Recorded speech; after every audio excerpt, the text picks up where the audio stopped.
Students, now we will see ionic compounds and electrical conductivity. Here one activity is shown. What you have to do, take 1 gram of sodium chloride in 50 ml of water. Beaker मध्ये 1 gram sodium chloride 50 ml वॉटरमध्ये घ्यायचं आहे. त्याच्यानंतर काय घेतलेलं आहे, take 2 electrical wires, 2 electrical wires घेतलेले आहेत. त्याचे जे काही कोटिंग आहे, इन्शुलेटिंग आहे वरचं, ते 3 सेंटीमीटरपर्यंत काढलेलं आहे. आणि नुसतेच कंडक्टिंग वायर्स ज्या आहेत, बेअर कंडक्टिंग वायर्स या सोल्युशनमध्ये डीप केलेले आहेत. Bare electrical wires they are dip in the solution. आता हे सोल्युशन कुठलं आहे, सोडियम क्लोराईडचं सोल्युशन आहे. आणि these two wire the ends of wire are connected to the बॅटरीला जोडलेले आहेत. आणि इन बिटवीन काय आहे सर्किटमध्ये, a switch and bulb is connected. while connecting the other wire to the negative terminal of the battery include negative टर्मिनलला जी जोडलेली आहे wire, त्याच्यामध्ये काय असणार आहे, स्विच असणार आहे एक. ही टॅप की असेल, तो टॅप की प्रेस केल्यानंतर काय होणार आहे, करंट फ्लो होणार आहे. बल्ब हे जोडलेलं आहे. आता ज्या वायर्स डीप झालेल्या आहेत सोल्युशनमध्ये, त्यांचं वरचं इन्शुलेशन काय केलेलं आहे, काढलेलं आहे 3 सेंटीमीटरपर्यंत. आणि तसे बेअर वायर्स या सोल्युशनमध्ये डीप केलेले आहेत.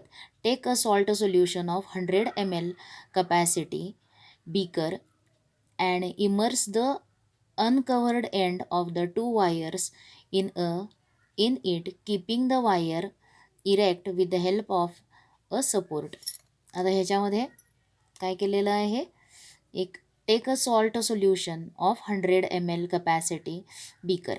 आता हे सोल्युशन कशामध्ये घेतलेलं आहे, एका बीकरमध्ये. आणि त्या बीकरची कपॅसिटी किती आहे, 100 mlची कपॅसिटी आहे. त्याच्यामध्ये 50 ml वॉटरमध्ये 1 ग्रॅम सोडियम क्लोराईड ॲड केलेलं आहे. This is solution of sodium chloride. Sodium क्लोराईडचं मास किती आहे, 1 ग्रॅम. आणि किती वॉटरमध्ये त्याचं सोल्युशन तयार केलेलं आहे, 50 ml वॉटरमध्ये. आणि हे सोल्युशन कोणत्या बीकरमध्ये ठेवलेलं आहे, ज्या बीकरची कपॅसिटी 100 ml आहे, अशा बीकरमध्ये हे सोल्युशन ठेवलेलं आहे. Beaker and immerse the uncovered ends of the 2 wires in it keeping the wires erect with the help of support. Switch on the current, tap कीनं काय होणार आहे, करंट स्विच ऑन करायचं आहे. Note whether the bulb glows. Repeat the same procedure using solutions of 1 gram copper sulphate, 1 gram glucose, 1 gram urea, 5 ml dilute hydrochloric acid and 5 ml dilute NaOH, म्हणजेच काय, sodium hydroxide, each in 50 ml water. आता पहिल्यांदा इथं काय घेतलेलं आहे, salt solution घेतलेलं आहे. सॉल्ट म्हणजे सोडियम क्लोराईड आयोनिक कंपाऊंड आहे. वॉटरमध्ये डिझॉल्व झाल्यावरती त्याचं काय होणार आहे, डिसॉसिएशन होणार आहे. त्याचे आयन्स सेपरेट होणार आहेत. आणि कोणते आयन्स फॉर्म होणार आहेत वॉटरमध्ये, Na+ अँड Cl-. मग सोडियम क्लोराईडपासून त्या बीकरमध्ये कोणते आयन्स तयार होणार आहेत, Na+, आणखीन Cl- हे आयन्स तयार होणार आहेत. मग सोडियम क्लोराईड Na+ आयन्स जे आहेत, हे काय आहेत, पॉझिटिव्हली चार्ज्ड आयन्स. ते कुठे अट्रॅक्ट होणार आहेत, निगेटिव्ह इलेक्ट्रोडकडे अट्रॅक्ट होणार आहेत. आणि Cl- negatively charged ions they are attracted towards the anode. आता ॲनोड कोणाला म्हणायचं आहे, the wire which is connected to the positive terminal of battery, त्याला म्हणायचं आहे ॲनोड इलेक्ट्रोड. आणि द इलेक्ट्रोड विच इज किंवा ज्या एंड वायरचं जे एंड निगेटिव्ह टर्मिनलला जोडलेलं आहे, ती वायर काय म्हणून ॲक्ट होणार आहे, इथं कॅथोड म्हणून ॲक्ट होणार आहे. मग ती निगेटिव्ह टर्मिनल, त्या निगेटिव्ह टर्मिनलकडे कोण अट्रॅक्ट होणार आहे, सोडियम मेटलचे आयन्स अट्रॅक्ट होणार आहेत. आणि पॉझिटिव्ह टर्मिनलकडे किंवा पॉझिटिव्ह टर्मिनल ऑफ वायर, त्याच्यामध्ये कोण अट्रॅक्ट होणार आहेत, निगेटिव्ह आयन्स अट्रॅक्ट होणार आहेत. आता ज्या वेळेला करंट स्विच ऑन करतो, त्यावेळेस करंट काय होणार आहे, फ्लो होणार आहे. म्हणजेच इलेक्ट्रॉन्स हे फ्लो होणार आहेत. इलेक्ट्रॉन्स निगेटिव्ह टर्मिनलपासून पॉझिटिव्ह टर्मिनलकडे येणार आहेत. आता हा जो पाथ ऑफ फ्लो आहे, इलेक्ट्रॉनचा पाथ कंप्लीट होण्यासाठी कशामधून त्यांचं हे होणार आहे, तर इलेक्ट्रॉन्स जे आहेत ते निगेटिव्ह टर्मिनलपासून ह्या सोल्युशनमध्ये येणार आहेत. आता इथं इलेक्ट्रिकल ह्या सोल्युशनमध्ये काय आहेत, आयन्स प्रेझेंट आहेत, अपोजिटली चार्ज आयन्स. आणि ज्यावेळेस इलेक्ट्रिक करंट फ्लो होणार आहे त्यावेळेस under the influence of electrodes जे आहेत त्या इलेक्ट्रोड्सवरती ही निगेटिव्ह इलेक्ट्रोड वायर आहे आणि इथे काय आहे, पॉझिटिव्ह आहे. मग हे जे ह्याच्यामध्ये या सोल्युशनमध्ये प्रेझेंट असलेले आयन्स जे आहेत ते आयन्स मूव्ह होणार आहेत. मग negative ions move towards positive and positive ions move towards negative terminal. म्हणजेच निगेटिव्ह आयन्स जे आहेत ते निगेटिव्ह आयन्स ॲनोडकडे अट्रॅक्ट होणार आहेत, पॉझिटिव्ह टर्मिनलकडे अट्रॅक्ट होणार आहेत. आणखीन पॉझिटिव्ह आयन्स हे निगेटिव्ह टर्मिनलकडे अट्रॅक्ट होणार आहेत. म्हणजे आणि या movement of ions in the solution, त्या मूवमेंटमुळं काय होणार आहे, सर्किटचा पाथ कंप्लीट होणार आहे. आणखीन तो कंप्लीट झाल्यामुळं बल्ब ग्लो होणार आहे. आता जर इथं सर्किट इनकम्प्लीट झालं, म्हणजेच इथं तुम्ही सोल्युशन जे आहे ते सोडियम क्लोराईडचं इथं घेतलं आहे, आयोनिक कंपाऊंड आहे, त्याचं आयोनायझेशन होऊन 2 टाईप्सचे आयन्स, पॉझिटिव्ह आणि निगेटिव्ह आयन्स या सोल्युशनमध्ये प्रेझेंट आहेत.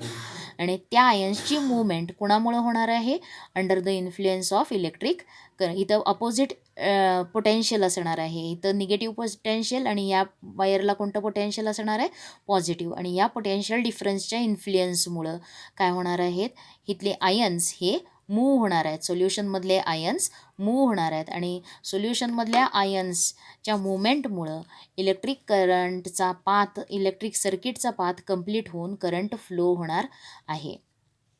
म्हणजेच इलेक्ट्रिक करंट फ्लो करण्यासाठी सोल्युशनमध्ये कोण इम्पॉर्टंट आहेत, तर positively and negatively charged ions. त्या आयन्समुळं करंट फ्लो होणार आहे किंवा सर्किटचा पाथ कंप्लीट होणार आहे, इलेक्ट्रिक करंटचा पाथ कंप्लीट होणार आहे आणि मग बल्ब ग्लो होणार आहे.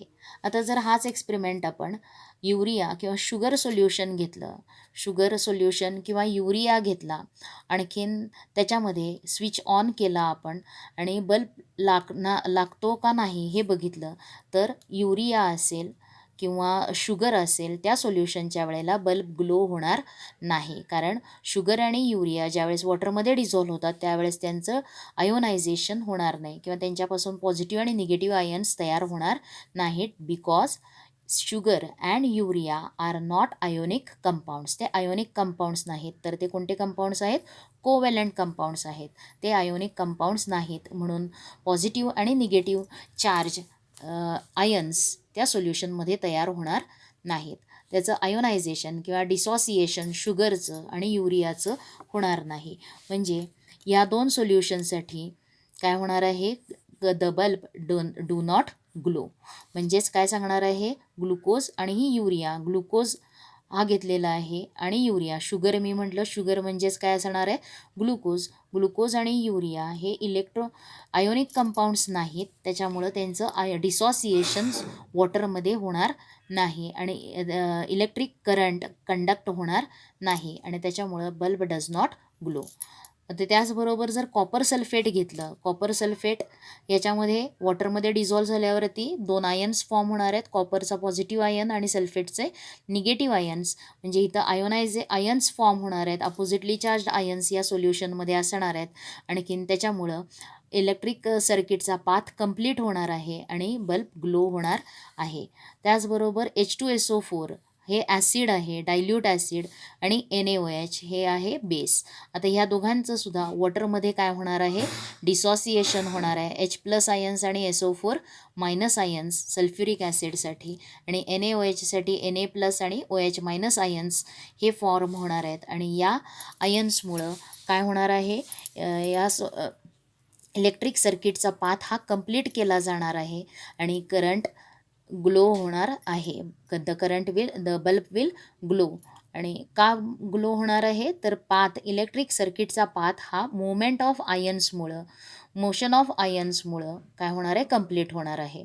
मग positively charged ions move towards negative electrode and negatively charged ions move towards positive electrode. आणि त्याच्यामुळं तो बल्ब काय होणार आहे, इलेक्ट्रिक करंट पास होणार आहे आणि बल्ब ग्लो होणार आहे. त्याच्यानंतर आता हा एक्सपेरिमेंट करताना जो बीकर घेतलेला आहे तो बीकर काय करायचा आहे, Do not forget to clean the beaker and uncovered part of wires with water every time you change the solution. Solution change करतो त्यावेळेस काय करायचं आहे, बीकर वॉश करायचा आहे चांगला, आणि त्याचबरोबर हे जो अनकवर्ड पार्ट आहे वायरचा तो सुद्धा धुवायचा आहे, वॉश करायचा आहे. आणखीन मग दुसरं सोल्युशन त्याच्यामध्ये एंटर करायचं आहे, पोर करायचं आहे आणि तो एक्सपेरिमेंट बघायचा आहे. बल्ब ग्लो झाला तर काय म्हणता येणार आहे, याच्यामध्ये जो सबस्टन्स ॲड झालेला आहे त्यात ज्याचं सोल्युशन आहे तो सबस्टन्स हा काय आहे, आयोनिक कंपाऊंड आहे. आणि आयोनिक कंपाऊंड्स म्हणजे आता ह्याच्यावरून कन्क्लुजन काय सांगता येतं, तर आयोनिक कंपाऊंड्स जे आहेत ते ionic compounds conduct electricity in their solution. ते सॉलिड असतील त्यावेळेस त्यांच्यामधून इलेक्ट्रिक करंट पास होणार नाही. जर आपण मीठ घेतलं एका भांड्यामध्ये आणि त्या मिठामध्ये द्रावण न करता त्याच्यामध्ये जर अशा दोन इलेक्ट्रोड्स डीप केले, आपण वायर्स डीप केल्या आणि जर स्विच ऑन केला तर तिथं करंट फ्लो होणार नाही, बल्ब ग्लो होणार नाही. जरी मीठ हे आयोनिक कंपाऊंड असलं तरी सॉलिड स्टेटमध्ये त्याचे आयन्स हे काय असणार आहेत, एकमेकांना बाउंड झालेले असणार आहेत, ते फ्री सेपरेट असणार नाहीत. पण ज्यावेळेस ते वॉटरमध्ये डिझॉल्व्ह होणार आहे, त्याचं सोल्युशन करतो त्यावेळेस त्यांचं ते आयन्स काय होणार आहेत, सेपरेट होणार आहेत. आणि या सेपरेट झालेल्या आयन्समुळं काय होणार आहे, इलेक्ट्रिक करंट हा सोल्युशनमधून पास होणार आहे आणि सर्किटचा पाथ कंप्लीट होऊन इलेक्ट्रिक बल्ब ग्लो होणार आहे. The bulb glow only when, आता इथं with which solution did the bulb glow, कोणत्या सोल्युशनसाठी बल्ब ग्लो होणार आहे, the bulb glow for sodium chloride, sulphuric acid, NaOH आणि कॉपर सल्फेटसाठी बल्ब ग्लो होणार आहे. आणि which solutions are electrically conductors, मग कोणते सोल्युशन्स इलेक्ट्रिकली कंडक्टर्स आहेत, तर solution of sodium chloride, solution of copper sulphate, solution of किंवा dilute sulphuric acid, dilute NaOH, ammonia, dilute sodium hydroxide, हे सोल्युशन्स काय आहेत, कंडक्टर्स आहेत, इलेक्ट्रिसिटी कंडक्ट करतात. पण solution of glucose, solution of urea do not conduct electricity, त्यावेळेस bulb glow होणार नाही. The bulb glows only when electric current passes through it, bulb केव्हा ग्लो होणार आहे, तर त्या सोल्युशनमधून इलेक्ट्रिक करंट पास झाला तर बल्ब ग्लो होणार आहे. मग आता याच्यासाठी and this can happen only when the electric current is complete, electric circuit is complete. Bulb केव्हा ग्लो होणार आहे, इलेक्ट्रिक सर्किट कंप्लीट झाल्यावर. आता in the above activity the circuit is found to be completed when the aqueous solutions of NaCl, CuSO4, H2SO4 and NaOH are used. Aqueous solutions जर use केले तर काय होणार आहे, इलेक्ट्रिक सर्किट कंप्लीट होणार आहे. It means that these solutions are conductors of electricity, ते solutions काय आहेत, they are conductors of electricity. आता electrons conduct electricity through electrical wires, electrical वायर्समधून इलेक्ट्रॉन्स जे आहेत त्या इलेक्ट्रॉन्सची मोशन झाली की इलेक्ट्रिक करंट तयार होतो. हे तुम्ही करंट इलेक्ट्रिसिटी किंवा मागच्या लेसनमध्ये, थर्ड लेसनमध्ये बघितलेलं आहे. मग कंडक्टिंग वायर्स ज्या वेळेस असतील, इलेक्ट्रिक वायर्स असतील, त्याच्यामध्ये इलेक्ट्रिसिटी कशामुळं फ्लो होते, कंडक्ट होते, इलेक्ट्रॉन्समुळं फ्लो तयार होते. आणि ions conduct electricity through a liquid or सोल्युशनमधून कोण इलेक्ट्रिसिटी कंडक्ट करणार आहे, इलेक्ट्रिसिटी कुणामुळं तयार होणार आहे, तर आयन्समुळं होणार आहे. Ions conduct electricity through liquids or solutions. Electrons leave the battery at the negative terminal, आता निगेटिव्ह टर्मिनलपासून कोण फ्लो होणार आहेत, electrons move from negative terminal to positive terminal. आता ह्या निगेटिव्ह टर्मिनलमधून इलेक्ट्रॉन्स फ्लो होताना ते कशामध्ये येणार आहेत, या सोल्युशनमध्ये येणार आहेत. मग the electrons leaves the battery at the negative terminal, electrons हे कुठं लिव्ह होणार आहेत, negative terminal leaves the battery at the negative terminal, complete the electric circuit and enter the battery at the positive terminal. आता इथं electrons जे आहेत ते electrons हे निगेटिव्ह टर्मिनलपासून काय होणार आहेत, निगेटिव्ह टर्मिनलपासून बॅटरीमधून निघणार आहेत. त्याच्यानंतर ते ह्या सोल्युशनमध्ये आणि पुन्हा सोल्युशनमधून काय होणार आहेत, या ॲनोडपासून ते पॉझिटिव्ह टर्मिनल ऑफ बॅटरीपर्यंत जाणार आहेत. मग हा जो पाथ आहे इलेक्ट्रॉनचा, हा कंप्लीट होण्यासाठी इथे सोल्युशन्समधल्या आयन्सचं काय होणार आहे, मूवमेंट होणार आहे. म्हणजेच इलेक्ट्रॉन्स जे आहेत ते बॅटरीच्या निगेटिव्ह टर्मिनलला मधून निघणार आहेत. Complete the electric circuit and enter the battery at positive terminal Wien there is a liquid or solution in the circuit. आता सर्किटमध्ये सोल्युशन असेल किंवा लिक्विड असेल तर काय होणार आहेत, 2 रॉड्स किंवा ते जे 2 रॉड्स आहेत, इलेक्ट्रोड्स असतील किंवा वायर्स असतील किंवा प्लेट्स यूज केलेले असतात, आर इमर्स्ड इन इट. त्याच्यामध्ये त्या वायर्स काय केल्या, जर सर्किटमध्ये जर सोल्युशन असेल तर 2 वायर्स, त्यालाच रॉड म्हटलेलं असेल, इलेक्ट्रॉड्स असतील त्याला प्लेट्स म्हटलेलं आहे, ते डीप केलेले असतात त्या सोल्युशनमध्ये. They are immersed in it and these are called as electrodes. त्यांना काय म्हटलेलं आहे, इलेक्ट्रोड्स. म्हणजे जे काही रॉड, कार्बन रॉड हे यूज केलेले असतात, कॉपर प्लेट्स यूज केलेले असतात. आता इलेक्ट्रिक सर्किटमध्ये जर लिक्विड असेल तर त्या लिक्विडमध्ये ज्या 2 रॉड्स डीप केलेल्या आहेत किंवा प्लेट्स असतील किंवा ज्या वायर्स ह्या डीप केलेल्या आहेत, इथं वायर कशी डीप केलेली आहे, बेअर वायर त्याच्यामध्ये इमर्स केलेली आहे, यांना काय म्हणायचं आहे, इलेक्ट्रोड्स म्हणायचं आहे. Electrodes are usually made up of conducting solid. Electrodes कशाचे बनलेले असतात, कंडक्टिंग सॉलिड्सचे बनलेले असतात. The electrode connected to negative terminal of battery. जो इलेक्ट्रोड निगेटिव्ह टर्मिनल ऑफ बॅटरीला जोडलेला आहे त्याला काय म्हटलेलं आहे, कॅथोड म्हटलेलं आहे. कॅथोड इलेक्ट्रोड त्याला म्हणायचं आहे. आणि the electrode which is connected to the positive terminal of the battery is called as anode. त्याला काय म्हटलेलं आहे, ॲनोड.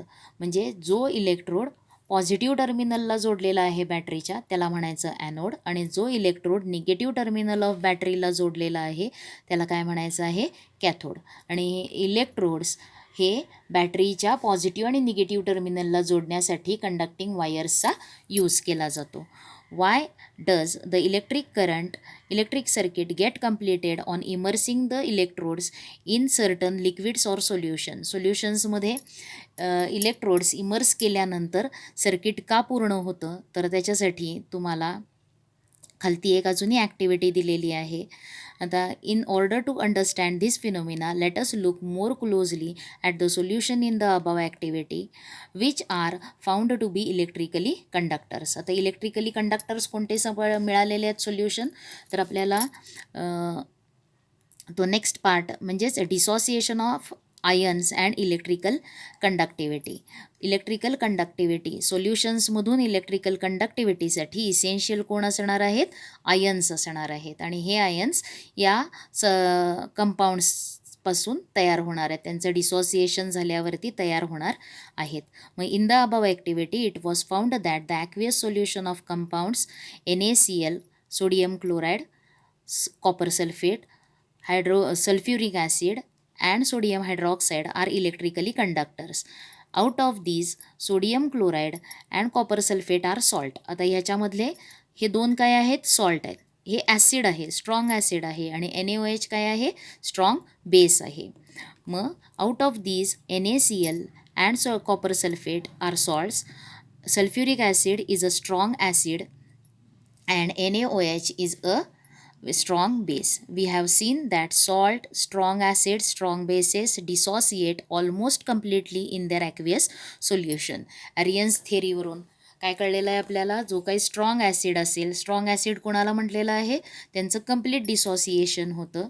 स्ट्रॉंग बेसमध्ये सुद्धा कंप्लीट डिसोसिएशन होणार आहे. आणि सॉल्ट्सचं सुद्धा कंप्लीट डिसोसिएशन होणार आहे ॲक्वियस सोल्युशनमध्ये. Therefore the aqueous solution of these all 3 contents. मग कोणते 3 कंटेंट्स आहेत, तर salts, strong acids and strong base यांचं ॲक्वियस सोल्युशनमध्ये काय प्रेझेंट असणार आहेत, तर large number of cations and anions present असणार आहेत. Large number of cations and anions are present. आणि these cations and anions are responsible for the conduction of electricity through the सोल्युशनमधून electricity conduct करण्यासाठी कोण responsible असणार आहे, तर cat ions and ॲनायन्स हे responsible असणार आहे.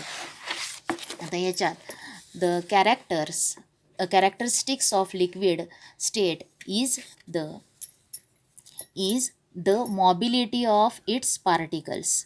आता अशा लिक्विड स्टेटमध्ये काय असणार आहे, mobility of the particles. Liquid स्टेटमध्ये जे पार्टिकल्स आहेत म्हणजे आयन्स जे आहेत, पॉझिटिव्हली चार्ज आयन्स आहेत, निगेटिव्हली चार्ज आयन्स आहेत, त्यांच्या मॉबिलिटी म्हणजेच काय, मूवमेंटवरून ते मूव्ह होणार आहेत. आणि due to this mobility the positively charged ions in the solutions are attracted towards negative electrode. Positively charged ions त्यांना काय म्हणतो आपण, कॅट आयन्स. आणि हे कॅट आयन्स कुठे अट्रॅक्ट होणार आहेत, cations are attracted towards negative electrode or cathode. म्हणून जे आयन्स कॅथोडकडे अट्रॅक्ट होतात त्यांना काय म्हणतो आपण, कॅट आयन्स. आता कॅथोडवरती कोणता चार्ज आहे, निगेटिव्ह चार्ज असतो. कॅथोड्स आर निगेटिव्हली चार्ज्ड इलेक्ट्रोड्स आणि त्यांच्याकडे कोणते आयन्स अट्रॅक्ट होणार आहेत, पॉझिटिव्ह आयन्स अट्रॅक्ट होणार आहेत. म्हणून positive ions are called as cations. आणि the movement and move towards the cathode. On the other hand, the negatively charged ions ला काय म्हटलंय, anions, they move in the direction towards the anode. ते ॲनोडकडे जाणार आहेत, attract होणार आहेत. The movement of ions in the solution towards the respective electrodes amounts to the conduction of electricity through the solution. Electricity सोल्युशनमधून conduct करण्यासाठी कोण responsible आहे, the movement of ions in the solution towards the respective electrodes म्हणजे काय, तर positive ions move towards negative electrode and negative ions attract towards positive electrode. ही जी movement आहे, आयन्सची मूवमेंट, ही काय असणार आहे, इलेक्ट्रिसिटी सोल्युशनमधून कंडक्ट करण्यासाठी रिस्पॉन्सिबल असणार आहे. From this you will understand that those liquids or solutions which contains large number of dissociated ions conduct electricity. मग इलेक्ट्रिसिटी कंडक्ट करण्यासाठी कोणते लिक्विड्स किंवा सोल्युशन्स असणार आहेत, की ज्यामध्ये large number of dissociated ions present आहेत, ते काय करणार आहेत, इलेक्ट्रिसिटी कंडक्ट करणार आहेत. तुम्हाला इथं एक बीकर किंवा एक दाखवलेलं आहे, याला काय म्हटलेलं आहे, याला म्हणायचं आहे आयन्सचं डिसोसिएशन दाखवलेलं आहे.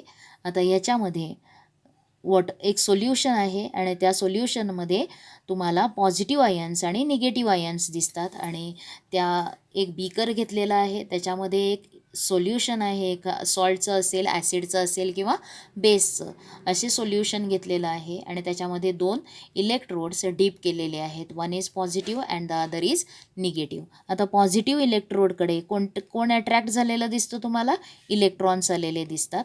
आणखी निगेटिव्ह इलेक्ट्रोडकडे काय असणार आहेत, पॉझिटिव्ह इलेक्ट्रोडकडे निगेटिव्ह आयन्स अट्रॅक्ट होणार आहेत आणि निगेटिव्ह इलेक्ट्रोडकडे पॉझिटिव्ह आयन्स अट्रॅक्ट होणार आहेत. डिसोसिएशन लिक्विडमध्ये आयन्सचं काय होणार आहे, त्या कंपाऊंडचं डिसोसिएशन होऊन पॉझिटिव्ह आणि निगेटिव्ह आयन्स तयार होणार आहेत. आता याच्याच पुढचा भाग कोणता बघायचा आहे, इलेक्ट्रोलायसिस. आता याच्यामध्ये तुम्ही याच्या आधीच्या एक्झाम्पलमध्ये बघितलं की सोडियम क्लोराईड, H2SO4, NaOH, त्याच्यानंतर copper sulphate, they conduct electricity. त्यांच्या सोल्युशनमधून इलेक्ट्रिसिटी कंडक्ट होते, म्हणून त्यांना आपल्याला काय म्हणता येणार आहे, इलेक्ट्रोलाइट असं म्हणता येणार आहे.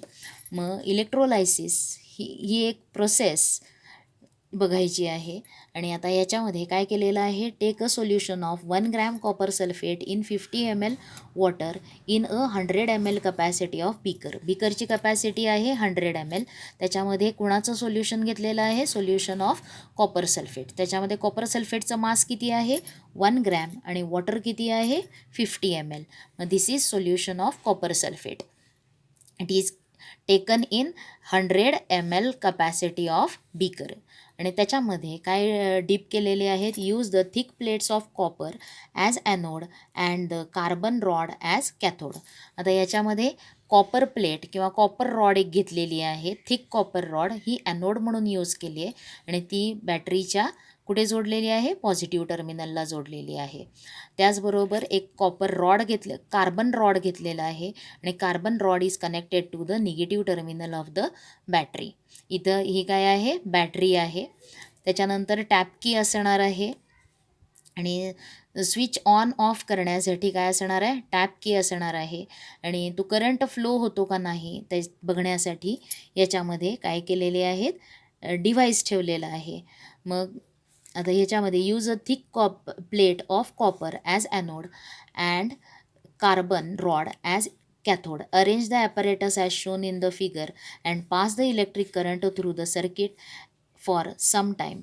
Do you see any changes. आता काही वेळ त्याच्यामधून काय करायचं आहे, टॅप की प्रेस केली की काय होणार आहे, करंट याच्यामधून फ्लो होणार आहे. कारण का इथं सोल्युशन जे आहे ते कोणतं आहे, कॉपर सल्फेट, आणि कॉपर सल्फेटमधून इलेक्ट्रिसिटी कंडक्ट होते. आता तुम्हाला जर तुम्ही करंट ऑन केला तर सर्किट ऑन झालं तर काय होणार आहे, त्याच्यामधून करंट फ्लो होणार आहे. आणि काय चेंजेस आपल्याला दिसतात तर त्याच्यामध्ये तुम्हाला काय दिसणार आहे, the current flows through the circuit हे दिसणार आहे. In the above activity copper appears to have. आणि आता अजूनही हा जो कार्बन रॉड आहे, कार्बनचा कलर ब्लॅक असणार आहे, हा कार्बन रॉड हा काय आहे, कॅथोड आहे. आता या कॅथोडकडं कोणते आयन्स अट्रॅक्ट होणार आहेत, कॉपरचे पॉझिटिव्ह आयन्स अट्रॅक्ट होणार आहेत. कॉपर सल्फेट याचं डिसोसिएशन होऊन कोणते आयन्स तयार होणार आहेत, Cu+ आणखीन SO4- हे आयन्स तयार होणार आहेत. त्याच्यातला कॉपरचा पॉझिटिव्ह आयन कॅथोडकडं येणार आहे आणि कॅथोडकडे आल्यावरती तो काय करणार आहे, कॅथोडकडून 2 इलेक्ट्रॉन्स त्याच्यासाठी लागणारे इलेक्ट्रॉन्स तो घेणार आहे, इलेक्ट्रॉन्स एक्सेप्ट करणार आहे आणि त्याच्यापासून काय मिळणार आहे, तर मेटॅलिक कॉपर मिळणार आहे. 2 इलेक्ट्रॉन्स तो एक्सेप्ट करणार आहे, घेणार आहे कॅथोडकडून आणि मेटॅलिक कॉपर तयार होणार आहे. आणि हे मेटॅलिक कॉपर कशावर डिपॉझिट होणार आहे, जो इलेक्ट्रोडचा पार्ट डीप झालेला आहे सोल्युशनमध्ये त्याच्यावरती तो सेटल होणार आहे किंवा डिपॉझिट होणार आहे. म्हणून हा जो डिपॉझिट कॉपर याच्यावरती डिपॉझिट होतो, म्हणून हा कार्बनचा रॉड जो आहे, इलेक्ट्रोड जो आहे तो आपल्याला रेडिश कलर झालेला दिसतो. काय दिसणार आहे, तो रेडिश कलर झालेला दिसतो. त्याच्यावरती काय डिपॉझिट होणार आहे, मेटॅलिक कॉपर डिपॉझिट होणार आहे. तर त्याच्यानंतर the activity copper appears to have deposited on the portion of cathode immersed in the solution. How did this happen? आता हे कसं होणार आहे, when an electric current starts flowing through the circuit, the cations that is Cu++ म्हणजेच copper सल्फेटचे 2+ ions, 2 charge असलेले positive charge असलेले ions in the solution get attracted towards the cathode. कॅथोडकडे ते अट्रॅक्ट होणार आहेत. Copper atoms are formed. आता cathode आयनपासून काय तयार होणार आहे, कॉपर आयनपासून कॉपरचा ॲटम तयार होणार आहे आणि त्याच्यासाठी त्याला किती इलेक्ट्रॉन्स लागणार आहेत, 2 इलेक्ट्रॉन्स लागणार आहेत आणि हे 2 इलेक्ट्रॉन्स तो या कॅथोडकडून घेणार आहे. म्हणून कॅथोडपाशी कोणती रिॲक्शन होणार आहे, कॉपर आयन टेक्स 2 इलेक्ट्रॉन्स आणि त्याच्यापासून कॉपर ॲटम तयार होणार आहे. Copper atom is formed when electrons coming out from the cathode combine with copper ion. A deposit of copper appears on the cathode. कॅथोडवरती डिपॉझिट कोणाचं होणार आहे, कॉपरचं होणार आहे. कॉपरला कलर, कॉपर म्हणजे तांब आणि तांब्याला रंग कसला असतो, रेडिश ब्राऊन किंवा पिंकिश रेड कलर येणार आहे आणि तो पिंकिश रेड कलर आपल्याला या रॉडवरती दिसणार आहे. इमर्स झालेला भाग, त्या भागावरती कोणता रंग दिसणार आहे, पिंकिश रेड म्हणा किंवा रेडिश ब्राऊन कलर. हे कुणामुळं होणार आहे, तर डिपॉझिशन ऑफ कॉपरमुळं होणार आहे. Even though the copper ions, आता ह्या कॉपर सल्फेटमधले कॉपर आयन्स यूज झाले तरीसुद्धा या सोल्युशनचा कलर जो आहे तो कलर फेड होत नाही, तो कलर ब्ल्यूच राहतो. मग तो पुढचा पार्ट इथं दिलेला आहे. Even though the copper ions in the solution were used up in this manner, the color of solution remains the same. तो ब्ल्यूज कलर राहतो. मग का राहतो blue colour? Because while electric current was on, electric current ज्या वेळेला on होतो त्यावेळेस electrons are moved from the copper atom of the anode and send to the battery. आता ह्याच्यामध्ये हा जो कॉपर रॉड आहे, पॉझिटिव्ह इलेक्ट्रोड आहे कॉपर रॉड, त्याच्यामधले इलेक्ट्रॉन्स जे आहेत, इलेक्ट्रिक करंट फ्लो होतो त्यावेळेला या कॉपर इलेक्ट्रोडमधले इलेक्ट्रॉन्स हे कोणाकडे जाणार आहेत? बॅटरीकडे जाणार आहेत. बघा, इलेक्ट्रॉन्स जे आहेत हे निगेटिव्ह टर्मिनलपासून परत काय होणार आहेत? या पॉझिटिव्ह इलेक्ट्रोडमधून कुठं जाणार आहेत? पॉझिटिव्ह टर्मिनल ऑफ बॅटरीकडे जाणार आहेत. तो त्यांचा पाथ. मग ह्या कॉपर रॉडमधून 2 इलेक्ट्रॉन्स गेले, म्हणजेच कॉपर रॉडमध्ये काय प्रेझेंट असणार आहेत? कॉपरचे ॲटम्स प्रेझेंट असणार आहेत आणि त्याच्यातून इलेक्ट्रॉन्स जाणार आहेत. म्हणजेच त्या ॲटमचं कन्व्हर्शन कशात होणार आहे? आयन्समध्ये होणार आहेत आणि ते आयन्स कशामध्ये येणार आहेत? या सोल्युशनमध्ये पुन्हा एंटर होणार आहेत. या सोल्युशनमध्ये ते एंटर होणार आहेत. म्हणून इथं हा ॲरो दिसतोय बघा. कॉपर प्लेटपासून काय इंट्रोड्यूस होणार आहे सोल्युशनमध्ये? तर the copper ions enters from ॲनोडपासून कॉपर आयन्स सोल्युशनमध्ये एंटर होतात. म्हणून या सोल्युशनचा कलर जो आहे तो ब्ल्यू तसाच राहणार आहे, तो फेड होणार नाही. remains the same because while electric current was on, electrons were removed from the copper atom of the anode. Copper atom, ॲनोडचे जे कॉपर ॲटम्स आहेत त्या कॉपर ॲटममधून इलेक्ट्रॉन्स रिमूव्ह होणार आहेत आणि ते कुठं जाणार आहेत? Positive terminal of battery. मग ज्या ॲटममधून इलेक्ट्रॉन्स बाहेर गेलेले आहेत त्या ॲटमचं कन्व्हर्शन आयन्समध्ये होणार आहेत आणि हे कॉपर आयन्स या सोल्युशनमध्ये एंटर होणार आहेत. The copper ions formed in this manner entered the solution. In this way, decomposition of solute in the solution took place due to electrical current. आता ह्याच्यामध्ये सॉल्यूट जो आहे, सोल्युशनमधला सॉल्यूट कोणता आहे? कॉपर सल्फेट ऑफ सॉल्यूट आहे. त्याचं electric करंटमुळं काय होणार आहे? डिकम्पोजिशन होणार आहे आणि त्याला काय म्हटलेलं आहे? Electrolysis. This is called as electrolysis. आता इलेक्ट्रोलायसिस या प्रोसेसमध्ये काय होणार आहे? तर जो सॉल्यूट आहे त्याचं डिकम्पोजिशन होणार आहे. कुणामुळं डिकम्पोजिशन होणार आहे? Due to electric current. Electric करंटमुळं डिकम्पोजिशन होणार आहे सॉल्यूटचं आणि त्या प्रोसेसला म्हटलेलं आहे electrolysis. There are 2 parts in the electrolysis process. 2 parts आहेत इलेक्ट्रोलायटिक प्रोसेसमध्ये आणि इलेक्ट्रोलायसिस प्रोसेसमध्ये आणि ते कोणते आहेत? These are cathode reaction and anode reaction. 2 parts कोणते आहेत? Cathode reaction and anode reaction. आता the 2 parts of electrolysis process that take place in the above activity are shown. आता इथं तुम्हाला इलेक्ट्रोलायसिस ज्या वेळेला होतं त्याच्यामध्ये 2 ठिकाणी केमिकल रिॲक्शन्स होणार आहेत. एक असणार आहे कॅथोडपाशी आणि दुसरी असणार आहे ॲनोडपाशी. आता कॅथोडपाशी कोणती रिॲक्शन होते? तर कॅथोडपाशी हा कॉपरचा आयन कॅथोडपाशी जाणार आहे, 2 इलेक्ट्रॉन्स तो घेणार आहे आणि त्याच्यापासून मेटॅलिक कॉपर ॲटम तयार होणार आहे. म्हणून बघा Cu2+ हा आयन ॲक्वियसमधला टेक्स 2 इलेक्ट्रॉन्स, म्हणून 2 इलेक्ट्रॉन्स तो घेतो, म्हणून इथं +2 इलेक्ट्रॉन्स लिहिलेलं आहे आणि त्याच्यापासून काय तयार होतो? कॉपरचा ॲटम तयार होतो. सॉलिड कॉपर ॲटम किंवा मेटॅलिक कॉपर तयार होतो. Copper atom is formed Cu. आता ॲनोडपाशी काय होणार आहे? तर ॲनोडपाशी जो कॉपर आहे त्या कॉपरमधले इलेक्ट्रॉन्स दिले जाणार आहेत. आणखीन काय तयार होणार आहे? कॉपरचा आयन तयार होणार आहे. म्हणून कॉपर, मग ॲरो दिलेला आहे आणि त्याच्यापासून काय तयार झालेलं आहे? कॉपर आयन, कॉपरचा ॲटम, त्याच्यापासून कॉपरचा आयन तयार होणार आहे आणि 2 इलेक्ट्रॉन्स दिले जाणार आहेत. लक्षात आलं आहे? याच्यामधून 2 इलेक्ट्रॉन्स काढून घेतलेले आहेत. म्हणून हे कॉपर ज्या बाजूला आहे लेफ्ट हँड साईडला, मग राईट हँड साईडला काय आहेत? +2 इलेक्ट्रॉन्स. या कॉपर ॲटमचं कन्व्हर्शन कॉपर आयनमध्ये होणार आहे आणि कॉपर आयन फॉर्म होत असताना किती इलेक्ट्रॉन्स तो देणार आहे? 2 इलेक्ट्रॉन्स देणार आहे. म्हणून तुम्हाला राईट द कॅथोड रिॲक्शन किंवा anode reaction in the electrolysis of copper sulphate असं विचारतात. त्यावेळेस ह्या रिॲक्शन्स तुम्हाला लिहायच्या आहेत.